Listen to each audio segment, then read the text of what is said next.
Mom and Dad, what's up? It's your second son now. What's up, guys? Welcome to my home, man. Well, lived here for a few months, and this is actually the first place I've stayed since I moved out my folks' crib. So this is the room. This room is actually not the house.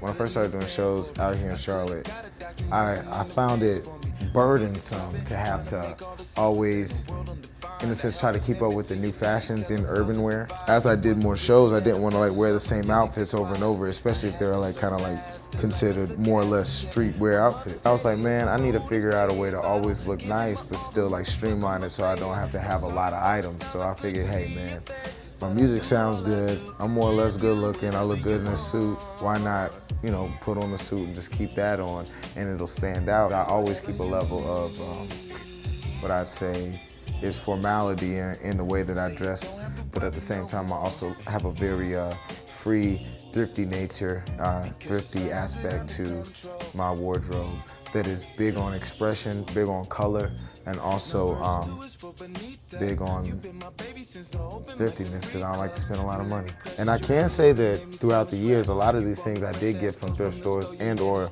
other people or people that I've met throughout my life. But this is a new purchase. This is something a lot of people like, and I like it a lot too. I kind of transform into some type of detective superhero Shaft motherfucker, when I wear this. So this is a really dope long coat that I've really been getting into the styles of the long coats, you know what I mean? This is what I call the getting jiggy with a jacket, because if you've seen the video with Will Smith, you know what I'm saying, he's nah, in a big ass coat, you know what I'm saying? So I like to rock jerseys and kind of bright and kind of tighter fitting, sportswear. Charlotte Checkers are definitely, if you're from Charlotte, you know about the Charlotte Checkers, and that being the minor league hockey team that's real big. When you were a kid, you probably went to a Checkers game, and it was an exciting thing, so that's cool. The Oilers, I don't know too much about the team. It's the Toronto Oilers or something. I just thought it was Houston.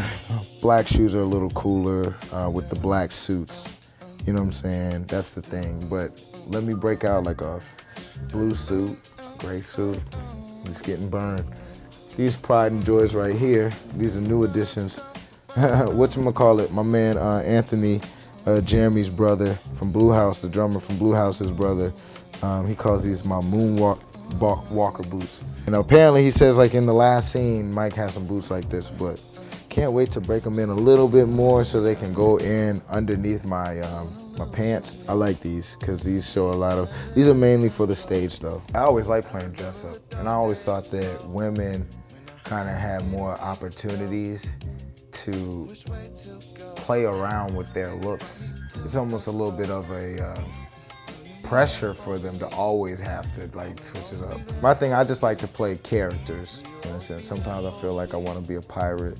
Sometimes I feel like I want to be someone like a model or something. Sometimes I want to be a thug or a real hip-hop represented person. For a guy who always is into creating and just kind of being so many different things, I think that it now allows us to.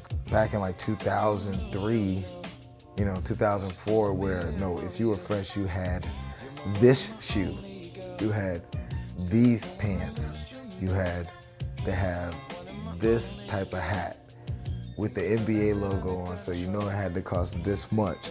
I mean, it's just wide open. I don't feel like we're at a zenith or anything. I like it. What it does, it just allows more opportunities to wear shit.